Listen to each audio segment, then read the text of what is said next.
Good. All right, cool. Congratulations to both teams. I bet you get to quarterfinals. All right, Sean, do a PMC. Dope, cool. So, Aaron and Abby probably not going to like this case in the Panther team. By that I mean the case y'all have seen so far. But these guys are very cool. I wanted to run one of my more interesting cases, make it off choice, make it a good round, because I couldn't run Russo-Japanese war off choice, because this motherfucker has judged it like 3 times in a row and can probably give the PMC from there. So we're going to go a little bit outside of where my normal range is and just be a little bit more diverse in the types of history that we engage with, specifically that of Chiang Kai-shek. So you are Chiang Kai-shek in 1946. You've recently won the first major battle against Mao's communist forces in northern China since the end of the ceasefire and Second World War. Many of your generals are now pushing for a full-scale invasion to capture Harbin, the center of Mao's political control and main supply line of arms and support from the Soviet Union. However, the United States, in hopes that a coalition government could be formed between the two states, Mao's China and your China, issued you an ultimatum that if you continued your advance, they would pull out their support from your campaign. The case, quite simple. Off choice, do you go ahead with the Harbin offensive? So is the ultimatum public? Or Yes. was it sent to People you? know about it. Yeah. Right, so the whole world knows about the ultimatum. People are going to know. All right. It's easier to say. I have some random facts that might be necessary. Random if you facts. just have any questions about that case. Random facts that might be necessary. I'll Yeah. probably get here first. So Harbin is near the border of Russia and North Korea. So basically, the way and the construction of Mao's forces versus Chiang Kai-shek's forces is Chiang Kai-shek owns the majority of southern China, probably up to where conventional Beijing would be in the status quo. Mao owns the majority of Manchuria, the mountains, that kind of shit. In order to get to Harbin, you have to go through Manchuria. So it's basically you have to go through all of Manchuria. Soviets have been diplomatically cooperating with Chiang Kai-shek's government. They agreed to pull out of Manchuria, but they're not directly supportive. They're just being cordial. Your soldiers are veteran soldiers, while Mao's are primarily guerrilla fighters with little military experience since they didn't participate in major battles against the Japanese. So this is slightly important, which is Mao's forces primarily stayed in the hills. They tried to have some attacks on the supply lines of the Japanese forces, but on the whole, they didn't really conventionally engage with the Japanese forces, whereas Chiang Kai-shek was doing that. So we've got the veterans and the Soviet Union's being fairly neutral in this conflict. Right? So the Soviet Union is directly supporting Mao. Oh, okay. They're not being aggressive or hostile towards you. And So are they supporting the soldiers or finances? usually finances. They haven't given any sort of soldiers. So to be fair, at the end of World War II, the Soviet Union did intervene in Manchuria to kick out the Japanese. Right. So that's kind of like a de facto soldier support, but they haven't been giving actual soldiers to like consolidate Mao's control, to intervene in the Civil War. What they're doing is getting economic support, technological support. Right. And that's because Mao is a communist. Yep, and Mao's you are... Questionable. Nationalist. Nationalist is the way that you would deem yourself. You don't really love capitalism. You more so see it as a means to an end, but you're not going to go communist or socialist because that would jeopardize all of your relations. But you're on good terms with the United States. Yeah, very good. Sure. How long is that? How much? I was going to ask probably the same question. How much support are they providing you right now? Yeah, so the United States support right now is fairly substantial. I would say that primarily it is important because of the fact that China doesn't really have a large amount of industrialization. They don't have a lot of economic resources to do that industrialization. So the thing is that China right now is primarily an agricultural nation that was caught up by a number of other major colonial powers, meaning they didn't really have that opportunity to invest largely in their own infrastructure.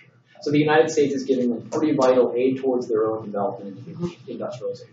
So this, you can stop me if you think that this is not a fair question, but given, let's assume for a second, nothing changes. Obviously, we'll have arguments about the impacts this decision makes, but assume for a second nothing changes. How long would it take our forces to get to Harbin? Yeah, so that's basically what's up for debate. We're going to argue, both sides have plenty of ground to argue whether or not you do get to Harbin or not. A lot of it's based on the terrain, and arguments based on how Mao would be able to try and fight. Okay, so I wouldn't be able Can we go through like a quick, like what the terrain looks like? I know there's some mountains of this. Lots of them. Okay, but you have to go directly through the mountains, not So, like right south of the mountains. You don't have to go like literally over the top of the mountain. Yeah, it's mostly just, yeah.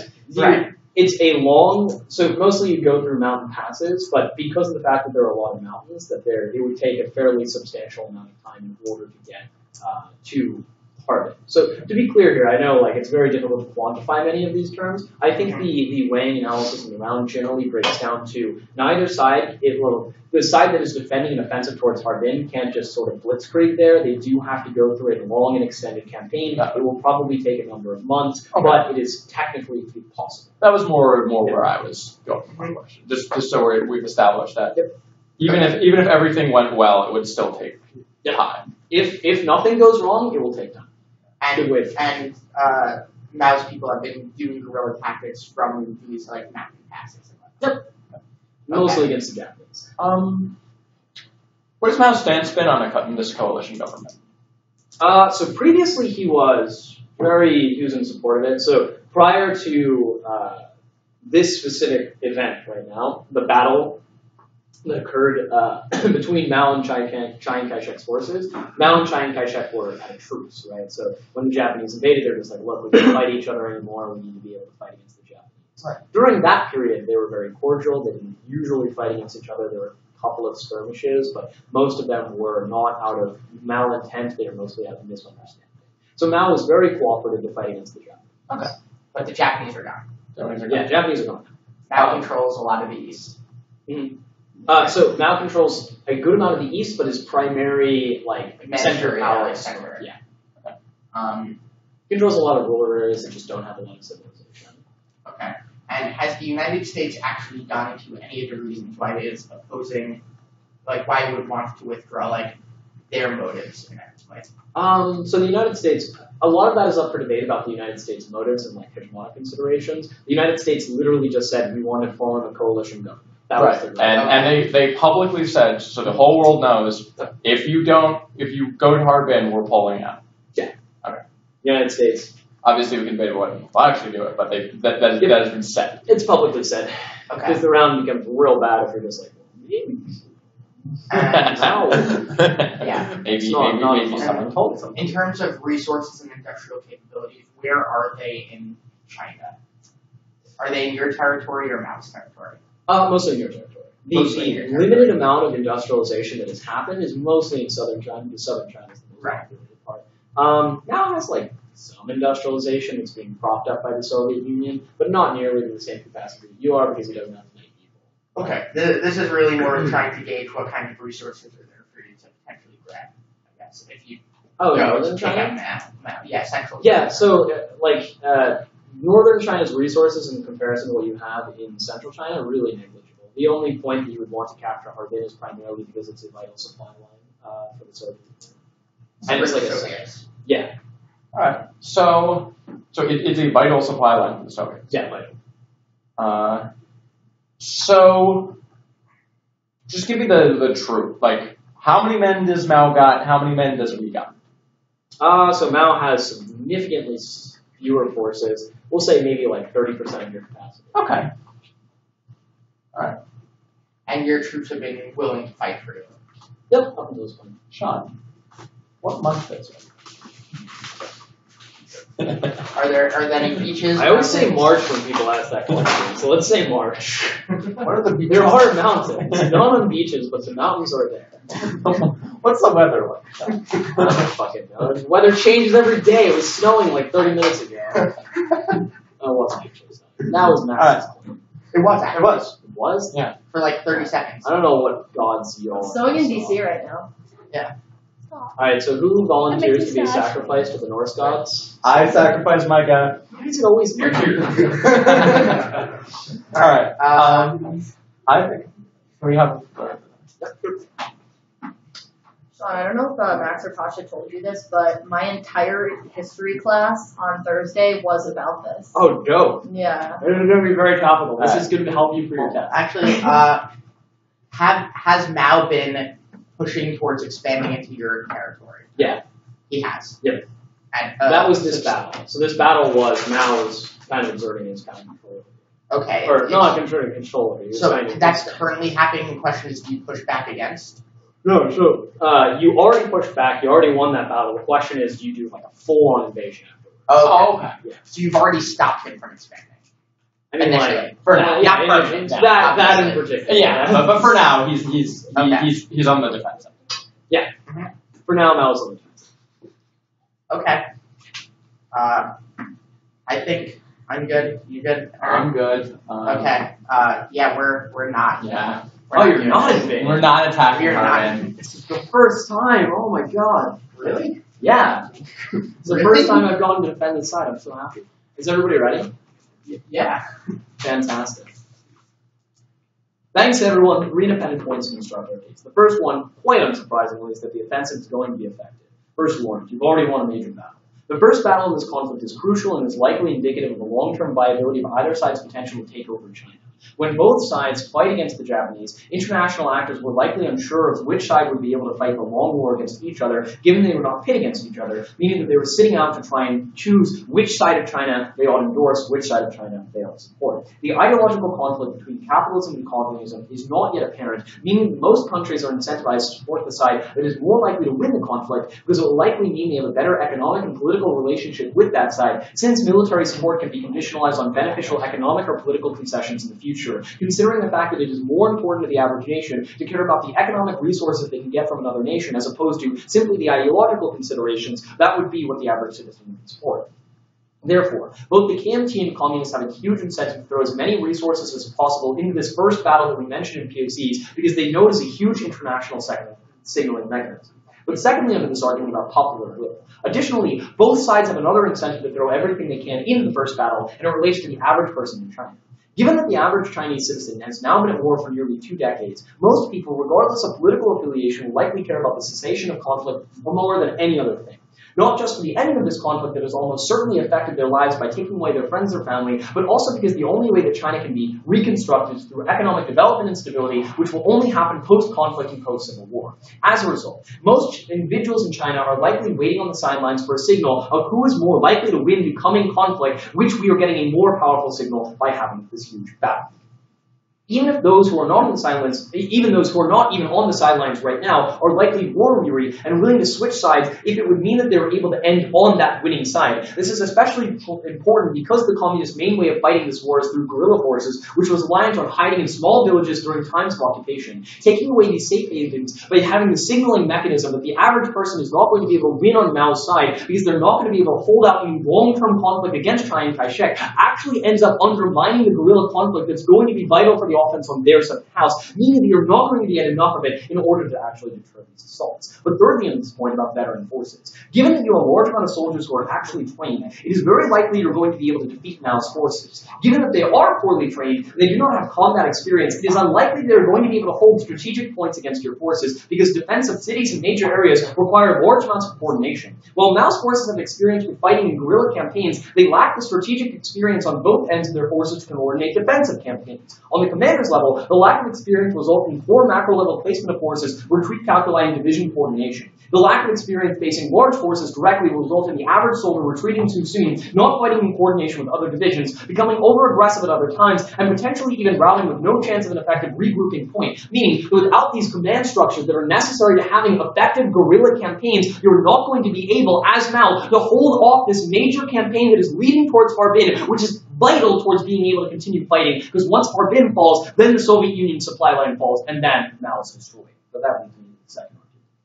That acceding to the demands of the United States and acceding to this publicly is going to lose you popular support with the average Chinese citizen. First, you demonize the communists, meaning that the public declaration of the pursuit of a coalition government undermines your previous statements. Additionally, it undermines the sense of urgency this conflict creates for the average person. Most people do not want to fight on either side of this conflict. They are just convinced that it is necessary out of fear of communism or to direct want to end that conflict. Since you've expended the diplomatic option to the communists, you undermine each of these incentives, making sure that many of these soldiers on the margins no longer wish to fight on your side. Given that you are not highly centralized and that many individual unit commanders could also want to go home, it also means you likely experience much higher rates of desertion when you're not engaging on this campaign, especially in areas of heavy conflict, because there are likely people who are the most exhausted. But you also lose support from those who are categorically rejecting the communists. Many of your own supporters are people who are ardently against communism for whatever reason. Given that communism as a system is the one communism as a system is one that advocates for the overthrow of the currently existing system of government, it is unlikely many of your supporters are going to accept that they should simply work alongside this. This likely means that your military will have significant infighting or potentially even splintering with people that do not want to follow the ceasefire that would be necessary for a coalition government. Most importantly then, if you don't actually follow the ceasefire, it becomes more likely that some of these commanders go rogue and fight against Mao in limited conflicts, allowing him, Casus Belli, to attack you in a way that is beneficial to him, and leveraging support from international powers, because it appears that Mao is trying to follow the tenets of the agreement, while Chiang Kai-shek is the one that is undermining the coalition government that the United States is supporting. What's the terminal impact? Thirdly, under this argument, you are likely going to be assassinated. The culmination of your support of a group of people that have been ravaging the countryside and their actions are likely the reasons why many commanders have been fighting on your side right now, means that many of them will potentially be willing to kill you to undermine the support, take your spot, and then try and fight against the communists because they categorically reject the philosophy. Even if they do not categorically reject communism, many others will turn against you because it appears you are prioritizing the interests of the United States against the interests of the KMT, especially since you are advocating the huge victory that just occurred, which also cost the lives of thousands of KMT soldiers. Given the history of China being totally controlled by international powers that are primarily European, many will view you as the protection of that mentality, and that would put the interests of the West over those of China in the long term. Not only does this mean that you will likely increase public support for the communists, you will likely become a figure in your own party that will galvanize support against the West, likely resulting in them being convinced that you should no longer in power because you are going to lead in the same situation that had China cut up between 5 colonial powers and with these spheres of influence. You had a question. Why can't we just go to our public and say, look, while I would like to get rid of the Chinese people, it's just simply not worth more of our citizens retiring. I care more about my citizens' lives than ideology. Yes, so this is entirely contingent on the fact that the idea that the communists would be able to work within a coalition government and wouldn't create additional conflict, because the warrant of this argument is that you want to end the conflict from happening. But if the average person thinks that the communists want to literally undermine the entire form of government that they support, they cannot then believe that the communists are going to work with the coalition government because they're philosophically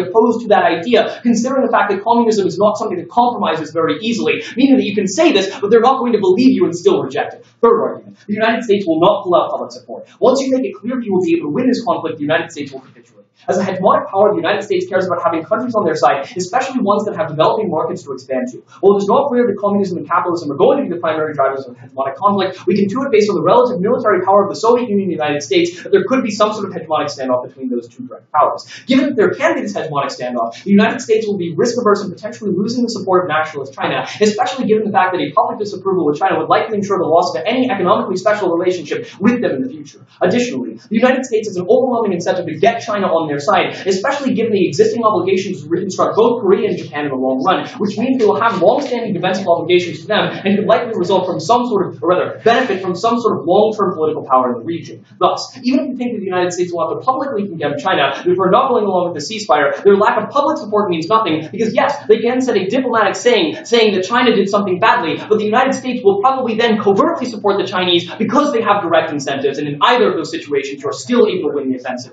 with that incredibly proud purpose. Speaker for the speech, called Leader of Opposition.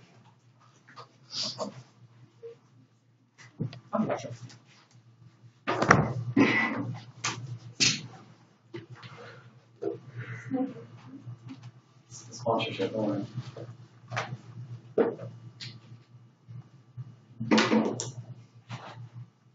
Right?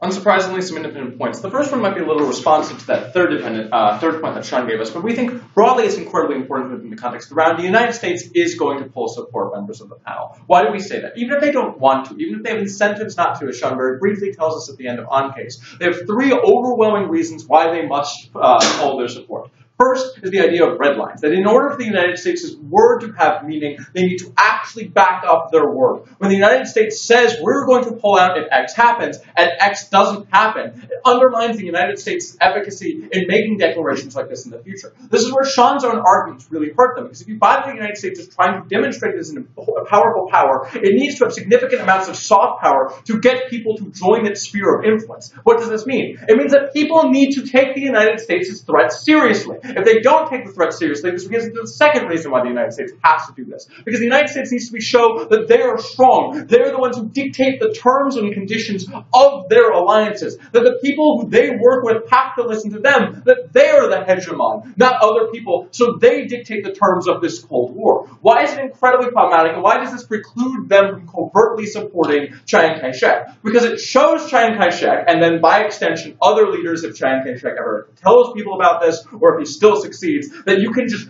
rebuke the United States and still be successful. This means other actors the United States tries to work with are more likely to go rogue. What the United States' actually preference is actually pulling support, which they know will cause you to come running back to them, which will cause you to come back to the negotiating table with them. Why is this? Well, at least they think it will do, because they presumably overvalue their importance to you. Why is this incredibly important for them? Because it means that in the future, it sets a powerful stance that the United States is the one who will be dictating the terms, is the one with the power, which means that other nations engage in these sorts of relationships with the United States, they are less likely to betray them and go against what they want. But you disagree. Let's say all of this is true. What prevents the United States from just taking a red line in the next circumstance when it might not be something that is just as bad as China? And doesn't that send the same messages? You have to follow United States commands, or at least there's an incentive to follow them.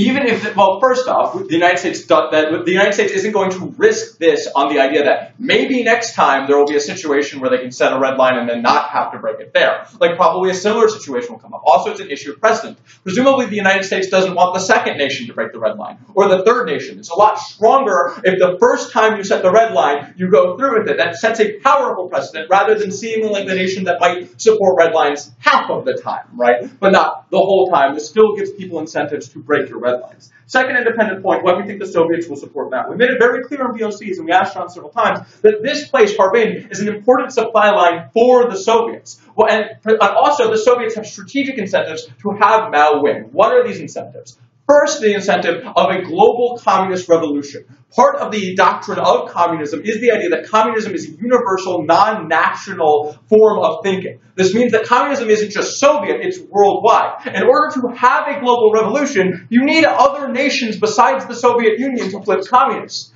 China is the most likely communist flip that exists in the world right now, because they're currently undergoing a communist revolution, which means that even if that Stalin recognizes that Mao may not win this conflict, having him part of a coalition government sets up that communism can be a legitimate thing for other nations to pursue, for a legitimate thing for people to allow into their governmental organizations. Why is this incredibly important for the Soviet Union? Because they want allies. They want people to flip to communism in, say, the global south or in East and Western Europe. If they don't have China go communist, at least to some degree, they lose not only a valuable ally in China, but it sets a precedent that communism cannot succeed anywhere except for the Soviet Union. We think the Soviet Union is going to devote a lot of resources to trying to stop you, which undercuts a lot of their offense about the idea that this is just going to be a really quick and easy win in Harbin, because we think the Soviet soldiers are A, very, very, very war experienced after the fight after World War II, but B, we think there's also just a whole hell of a lot of them, and the Soviets do have a large industrial capacity. They have a lot of tanks, they have a lot of planes, they have a lot of bombs,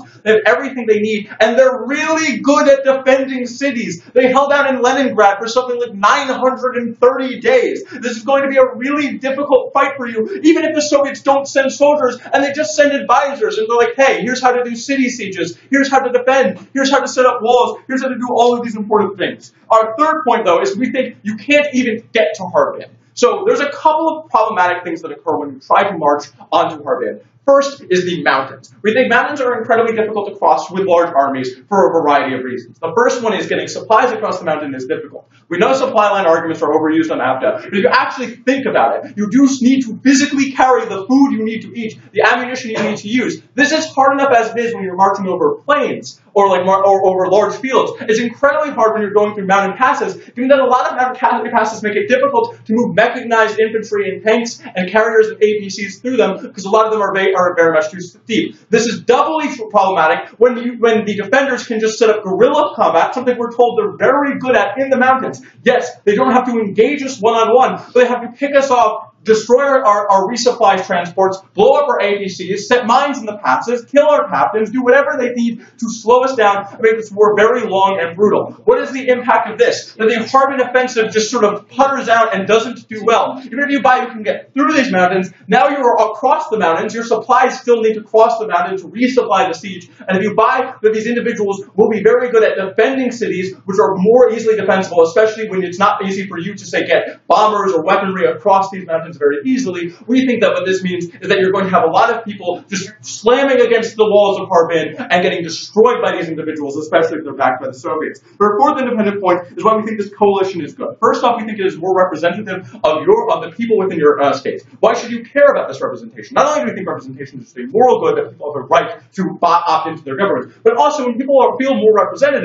they're happier. It means you have less of a chance of revolts, and happy population is easier to rule over. And this coalition government, like this, the communist part of your coalition government can address the more communist factions in China, where you can address the more nationalistic factions. We don't think the communists are actually going to strategically try to undermine you, or even if that you do, because you have more power. But even if you thought a coalition government was impossible, even if you thought you would have to split China, we'd say this is still preferable, because at least on our side of the house, we maintain friendly terms with the Soviet Union and great terms with the United States, where on their side of the house, they're hated by the Soviet Union, and if anything, they very much strain their relationship with the United States, who they tell us are providing you substantial aid that you are relying on. Let's flip case side. The first independent argument was that the offensive will work. I think I've dealt with this a lot. They talked a lot about the importance of the first battle. We said the first battle isn't actually that important. The Confederacy won the first battle in the American Civil War, and that meant shit all, right? Like, even if it's the case that people try a lot in the first battle, what these forces are very good at is guerrilla warfare, which means you probably shouldn't try them on their home turf, their advantage. But even if this was the case, if they get the support from the Soviets, because maybe the Soviets didn't want to support an offensive, but now they are trying to strike at an allocation that's not only strategically important to them, but important for them to keep Mao alive, they may engage in support, especially if the United States full support. They talk about popular will, and they talk about switching sides.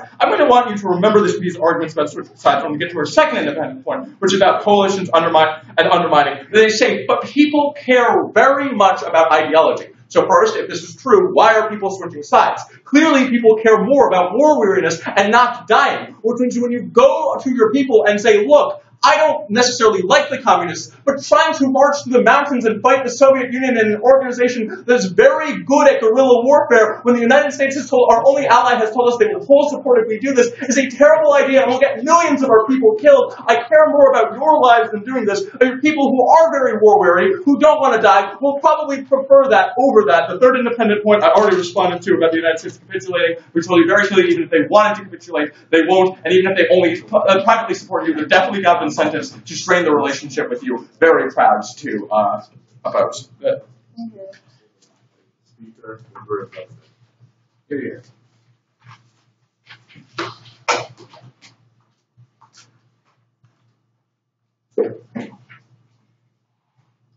Everyone ready? Alright, great.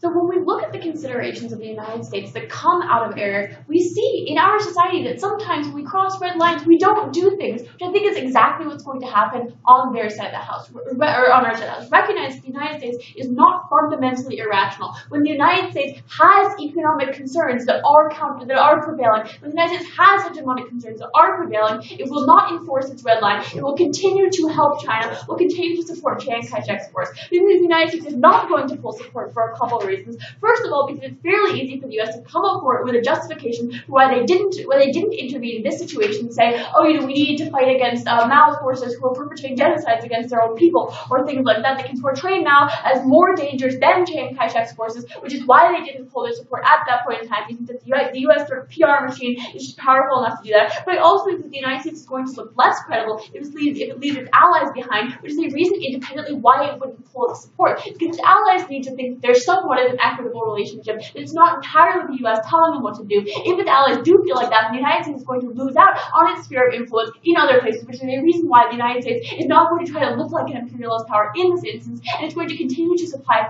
support to China. But additionally, the U.S. needs a power base in Asia more than they need sort of like the weird soft power arguments that they're talking about, and they drop our arguments on how the U.S. has greater access to economic markets if Chiang Kai-shek's forces win, which is a reason why they're going to want to keep Chiang Kai-shek's forces loyal to the United States and allies with the United States in the long run, which is a reason as well why they won't pull support. Additionally, they're sort of betting on the fact that like the U.S. thinks that withdrawing its support would cause you to retreat, but I don't think the U.S. necessarily knows that. I think the United States might think that you have enough, you might have enough troops and enough supplies to be able to fight off the communists, which means they don't necessarily have that incentive because they don't have that knowledge calculus. But you disagree. So the United States at this time, pretty imperialist, pretty racist, believe they're kind of hot shit. Will they not think that you rely on their support, which will cause them to pull support because they believe you'll come crawling back to them? Yeah, so I think the United States is very very smart military planners, and is not going to want to alienate one of its strongest allies in East Asia because it needs those supporters in the long run. Recognize as well that the United States can always set a red line later on and say that's the point, not this is the point. I don't think it fundamentally undermines the United States' credibility if it can come up with a justification for why this line wasn't reinforced,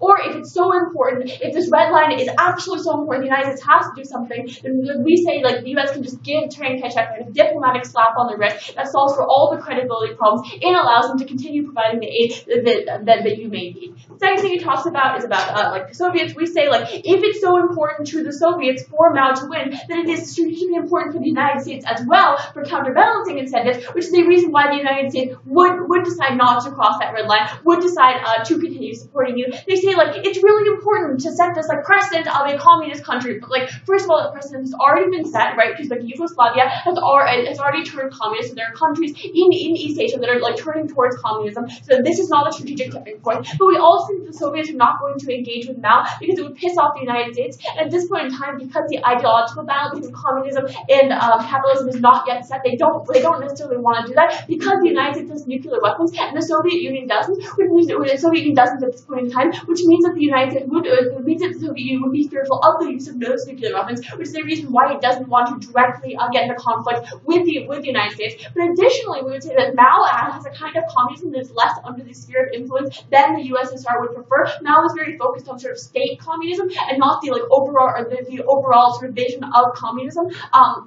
And so the Soviets don't think they're going to be able to control him as much as they would other communist countries, which is the reason why this is not the unique tipping point for them. So additionally, they give this argument about how the Soviet Union's troops are like so great, but like recognize a couple of realities. First of all, the Soviet Union just fought World War II, in which like millions of their soldiers were killed, millions more of their civilians were killed by Stalin and his own people. Like they don't have the number of troops to spare, and if they do have the troops to spare in China, they're not going to be the best troops that the Soviet Union has, which is that your troops can probably fight them off. But additionally, we would tell you there's just not political will in the Soviet Union for this kind of battle, given the enormous amount of losses that just happened as a result of World War II. We would say the Soviet Union is much more focused on building up its own country and much less focused on trying to kill off even more of its troops on a war in China that they wouldn't necessarily win. Last thing they talk about is about like, oh, there are mountains and things like that. But like I think there are a couple of important things to recognize here. First of all, Mao has killed a lot of Chinese people, and a lot of Chinese people as a result of that are incredibly opposed to not only Mao but also communism, which means that when you are going through these mountains,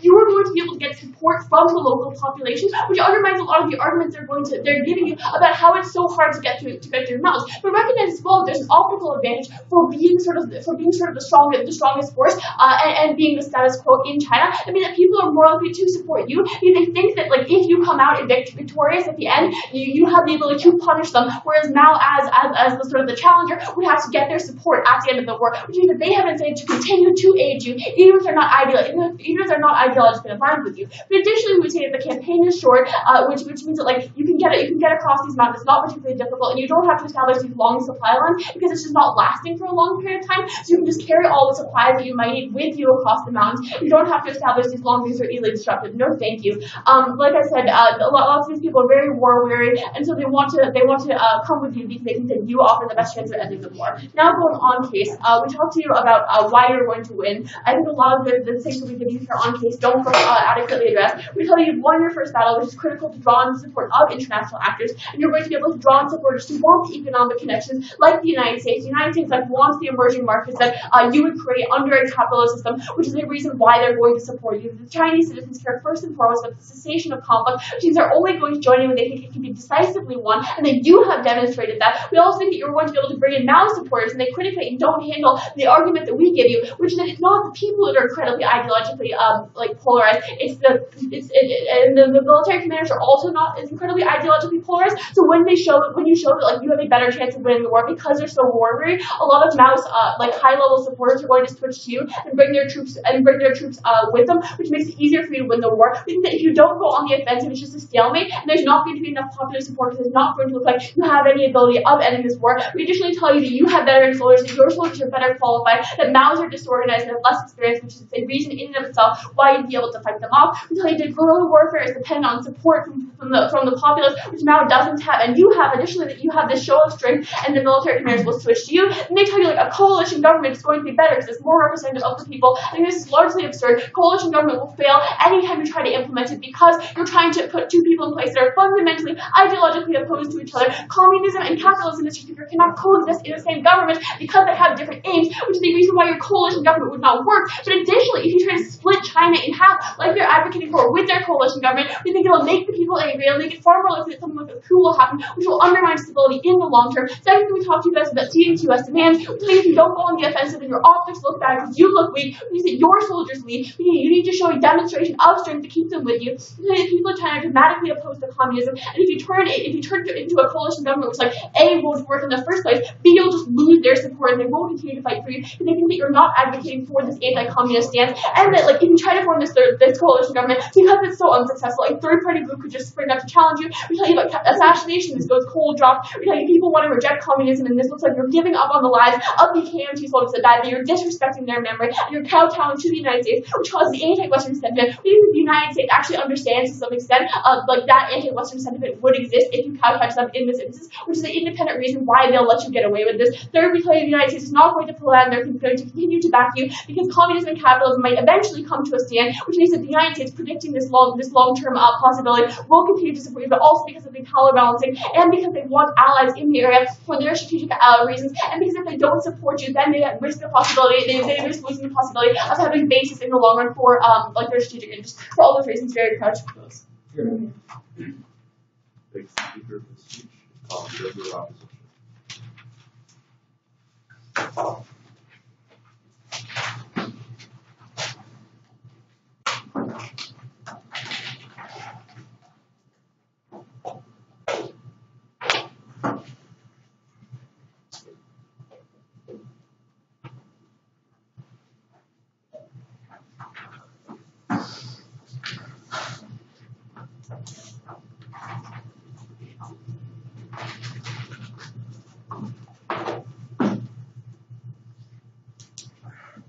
Everyone good?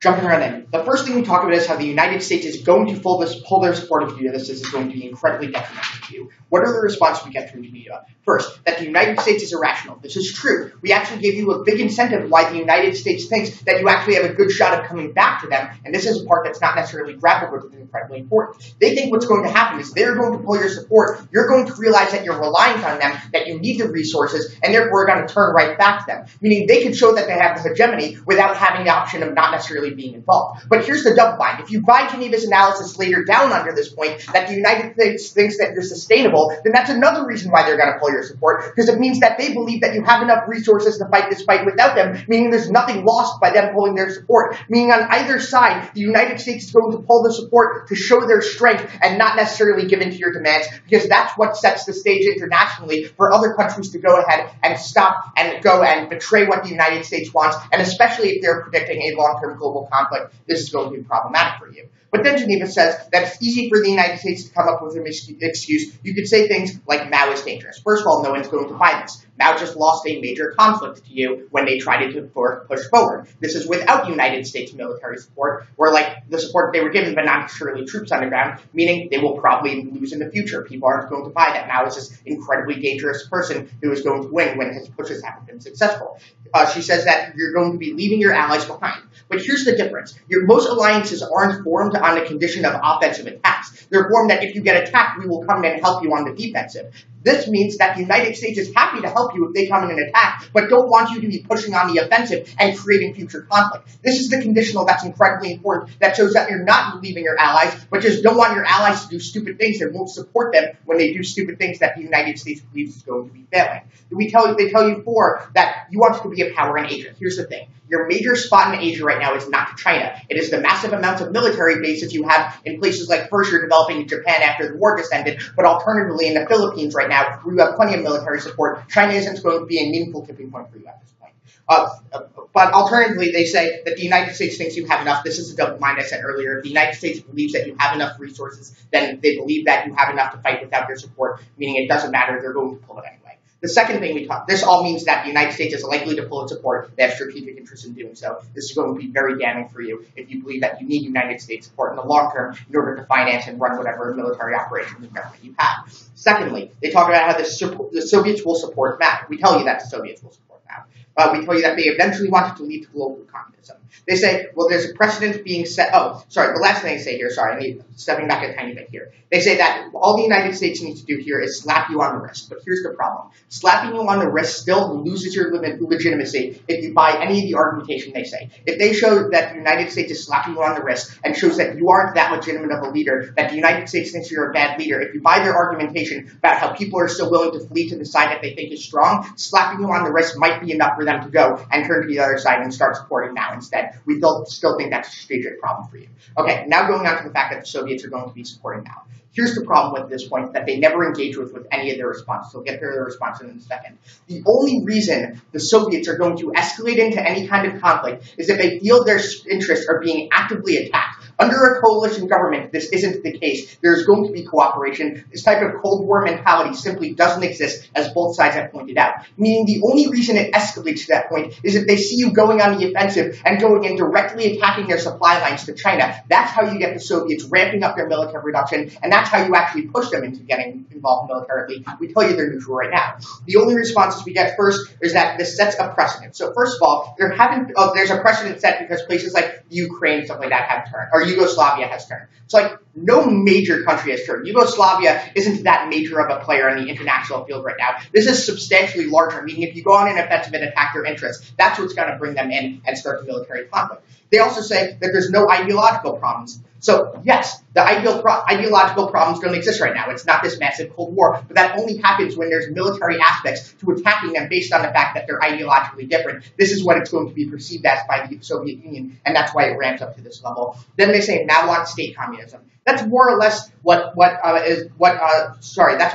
Stalin is running right now in Russia. Like he has a mostly state communist system where he is mostly having tyrannical rule. I don't think he's going to say, you want state communism, so I'm not going to be supporting you. I think that's a little ridiculous standard. What's up, Sean? If Mao's primary supporter says, we need a government, a world power that is communist, why don't they support him in undermining that coalition government to try and make it communist? So potentially this could happen in the long term. Maybe 10 years from now, he'll say, hey, maybe we should go advance and take over. Like, this is a long-term process. The alternative is right now we are going on the offensive. Alternatively, we could do things working with the coalition government while simultaneously doing things like setting up defenses so that when they do come in, you're more able to prepare defensively and stop that, especially when you've proven you could be effective in fighting them defensively as well. We think that's a much more effective strategy than trying to go in for the kill and rush Soviet involvement in much quicker. We'd rather prepare yourself, potentially get support from the United States. If ideologically things ramp up by that point, we think it's going to be much better.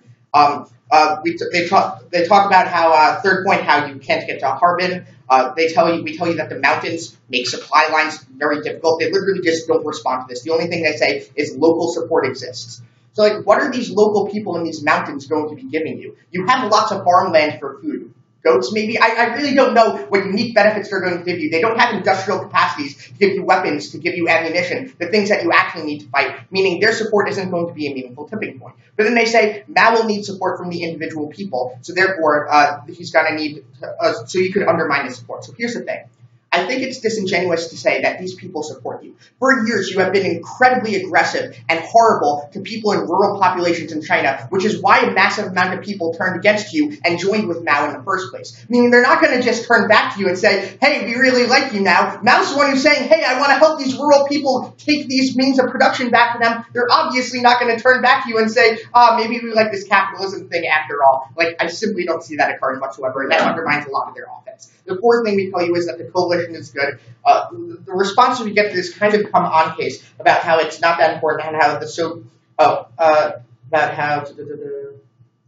how they want how the United States wants emerging markets, and therefore they have an interest in developing you and not necessarily forming this coalition. Like, you're not the only place that is undergoing changes right now. There are a lot of emerging markets in places like Africa and Latin America that the United States can focus on. Meaning they don't need to put all their eggs in one basket for you. They could turn away from you and go other places where the Soviet Union doesn't have as much of a presence right now. The coalition is good for a lot of reasons. It keeps your people happier. All of these things simply don't get responded to. You have better production in the long term. So, going on case. First thing they talk about is how this is going to be effective.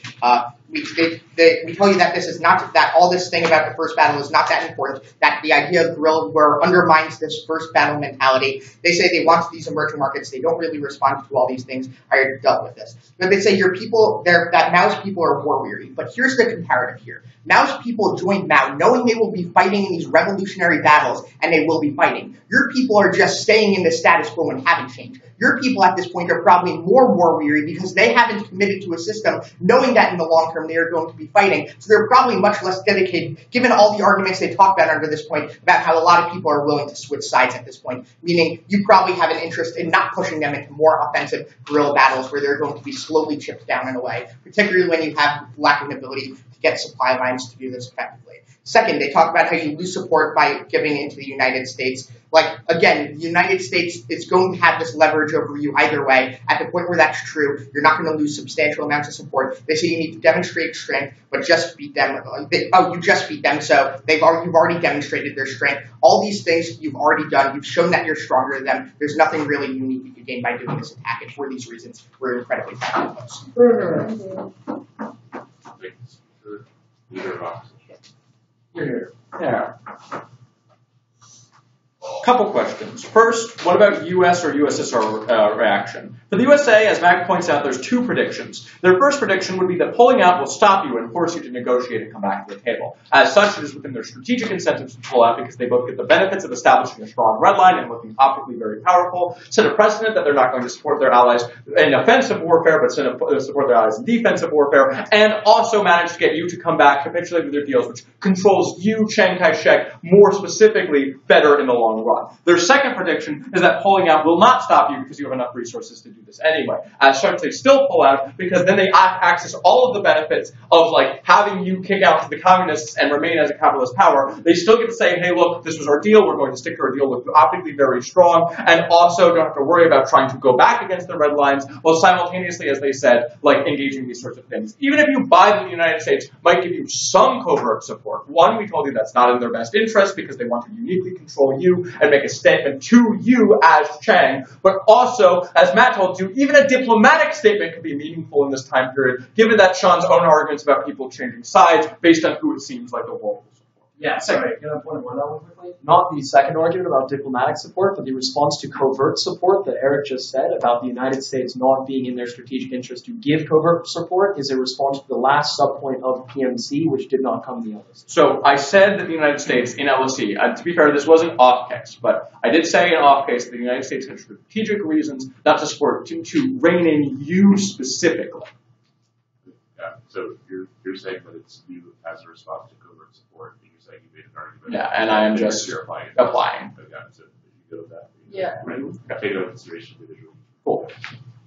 The impact for this is that if you buy that, as they told us in POCs, the United States provides you substantial support, both financially and militarily. You presumably don't want to lose the support. You presumably don't want to face these diplomatic repercussions. How about the USSR? The USSR has two incentives to get involved. The strategic incentive, as we established in POCs, and there was no response to this by the MG. This is a vital supply line for the Soviet Union. As such, they would want to defend it, even disregarding all the arguments about global communist revolution. But their second argument was that they want this sort of global communist system. They want a system of power where the communists have more influence, and they uniquely want to show that the communists are a legitimate party in major countries. Yugoslavia isn't going to make a meaningful stance. China, as Matt tells you, will make a meaningful stance, and that's why they're willing to play with a coalition government. Because the Soviet Union, as I told you in LSC, the Soviet Union would prefer the coalition government over the other alternative, which is you coming in and obliterating them. They'll fight to the death to ensure that this doesn't occur. What is the impact of this? And this is what I think is going to move them around. Because if the Soviets do come in and give them, even if they just give them tactical advice, they give them the bare minimum they need to turn this into a long and bloody siege. As we told you, not only do tons of people die, but you bite into all of the harms we presented to you about war weariness. As we told you, if Sean's arguments are correct, that people are willing to flip-flop because, we tell you, it is presumably the case they care less about ideology and more about not dying. So when you throw tons of your men against a 900-day-long siege of this city, you not only look incredibly optically weak, not only do you turn your people against you, now you have to tell your people, yes, I threw them, and maybe we take Harbin. Maybe you give Sean every single argument that eventually they're going to take Harbin. The end result is you get a city, and what have you gotten from it? Absolutely nothing. You look terrible, you've got tons of your people killed, and that is what's going to get your people to hate you. Second question, though, can you actually win? We give you a couple of reasons why this is impossible. First, that we told you that marching through the mountains is just incredibly difficult when you have to worry about guerrilla support. I think the question of rural peoples has been brought up in this round, and Matt gives you a good analysis as to why the rural peoples will be likely to support Mao over you, especially given that you were the aggressor in this situation. Why do we think this is incredibly important? We think it's important because if these individuals can engage in guerrilla combat against you, they can cut your supply lines. They can uniquely target your resupplies, your APCs, the things you need to get support once the siege starts, or just during the initial surge of soldiers. Like Battle of Thermopylae style, when you cram a bunch of men into a tiny passage, it's really easy to pick them off. Right? This is what we think is incredibly important, because even if you can get through the mountains, as we established, it's going to be a long and bloody campaign that's going to look terrible for you. There's going to be about mines and cutting supply lines and all of these things they can use to stop you. But then the last question, therefore, is can the coalition work? Look, I think we've uniquely proven that even if the coalition can't work, the alternative is far worse, and you should at least just try the goddamn coalition. It's way better off. Matt gives you the warrants for this at the end of the speech. But we think the coalition can work. Recognize that all parties have incentives to make the coalition work. The Soviet Union wants to make communism look like a legitimate choice for governments to accept, whereas the United States wants the world to see that they're willing to compromise and negotiate and set up these sorts of coalition governments, which means people are likely to join them. That means support for the coalition government comes externally and internally because people feel like they're represented and feel happy that they're not being killed at the walls of Harbin, very proud to oppose. You're here.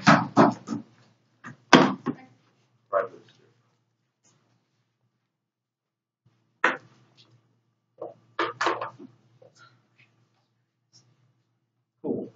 Everybody ready? Fantastic. The thing that they fail to engage in is the comparative. We never argued that their red line has no inherent value. It is very likely that a red line in international relations has some value. The problem is, this is comparative to all the other benefits that the United States can have by having a working relationship with China. Basically, there are two areas of argumentation under this. The first one is whether or not it is justified to have covert support and then therefore not do covert support because of the rein-in argument that they try and make. But then secondarily, whether or not allowing this one exception is going to be so catastrophic that it undermines all United States interests. So firstly, on covert support. If we win covert support, this means that you have enough military resources to win the siege of Harbin, you win the offensive, the majority of their offense falls out as far as the defensive argumentation there. Why is it more important for the United States to establish a relationship than rein Mao in, right? Rein Chiang Kai-shek in? The only comparative arguments they can give you is, well, if you allow Chiang Kai-shek to do this and you don't rein him in, then maybe he does other things in the future and that's bad. At those points in time, we can stop him there. The question is whether or not the United States should make an exception for an exigent circumstance now, and maybe Chiang Kai-shek does something weird down the line, and we can then make that determination. But then secondarily, there are other alternative mechanisms that we can use to try and signal that we're not okay with this action, but we're not going to be willing to throw your entire government under the bus in order to do so. That we can create create a working relationship with Chiang Kai-shek by giving him military support, but then by saying, well, this action was bad, or we can move economic development support and say, once you're more in line, then we will give you this support. What's the distinction with this? They try and would then say, well, this is still going to lead to Chiang Kai-shek doing bad things, but he doesn't have that same incentive. He still has to work with the United States in some capacity in order to have this long-term relationship, especially because of capitalist incentives in his own government, meaning that it is unlikely he's going to go rogue in the long term, meaning that we pull them in until fine. But then the other area of this argument about whether or not, even if it's not core, is it going to lead to a situation? Yeah. Sorry, just going back a second. The argument at the end impacting the relationship between Chiang Kai-shek and the United States, there's an interest to continue working with you in order to establish like some sort of capitalist connection there and keep it going, isn't it? No. Yeah. A, it's an MG. B, specifically, we give the argument that Chiang Kai-shek is reliant on the United States for economic and industrial aid to build up a capitalist system. The third point. PMC. Yeah. Cool.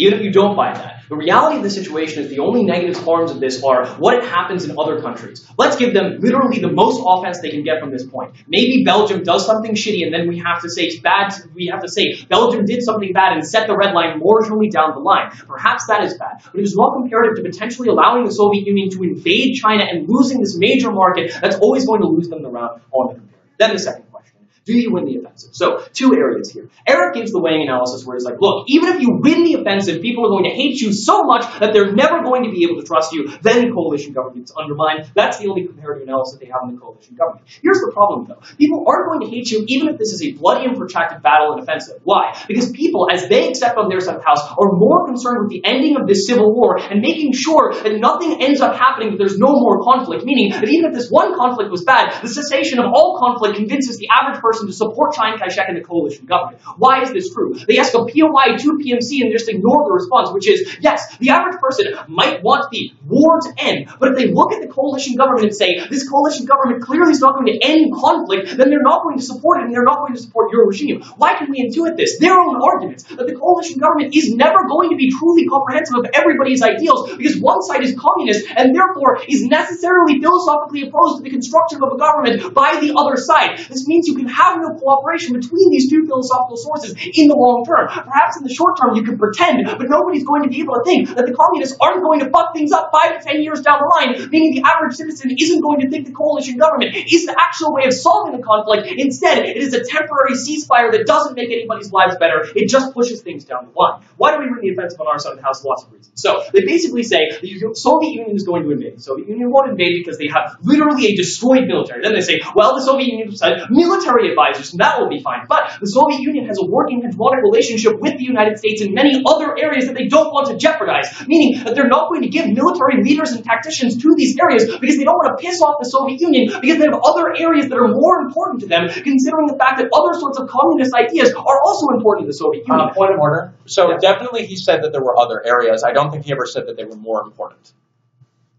No, this is literally the response to your argument about the Soviet Union has, so the LOC gives us the argument that the Soviet Union cares more about China because it's the largest regional power that might be able to become communist. We gave the argument that even if this is true, there are other communist powers that have to be taken care of, and the Soviet Union has hegemonic influences outside of ideology that they have to care about. Yeah, all I'm saying is that it was never stated that those things outweighed this, that those were more important than this instance.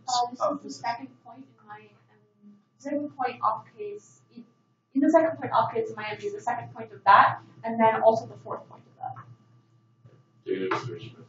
Great. Easy to figure out why, too, considering the fact that the Soviet Union's ideology is literally based on their hegemonic perception and their spreading of that ideology, so one clearly has to come first. Then, why do we win the offensive? We have overwhelming conventional power. All of their arguments are, well, guerrilla forces are going to attack you and you have long supply lines. First, just take all the supplies with you. The Navy gives you the argument, no response. Secondarily, it's also going to be easier for us on our side of the house, considering most guerrilla fighters aren't going to be fighting against us. The argument they give is, the average person is pissed off at Chiang Kai-shek. But here's the problem. Many people are also pissed off at now as they've gone. Here's the issue then. Considering the fact that both leaders have some sort of human, like, rights crimes in these sort of circumstances, the average person will say, how do we end up being better for our individual lives, not fighting in the conflict and going towards the winning side, meaning the majority of guerrilla fighters probably don't fight in the conflict. We're not going to say all of them do, but enough do, or rather enough abstain from the conflict, meaning that you don't end up leading to a situation where you have to fight against all of these areas. Then there are instability. Here's the problem. On their sort of house, they try and say people care more about these sorts of considerations than ideology. So clear comparative. The average person cares about war weariness. The political leaders care about ideology. Why is this incredibly problematic? The average person is then not going to like their side in their coalition government because they clearly see it's going to lead to conflict down the line. But what about those ideological leaders that we talked about on their side of the house? They said they're going to support the coalition government anyway because, hey, it leads to peace. But clearly it doesn't lead to peace, meaning that the average person who is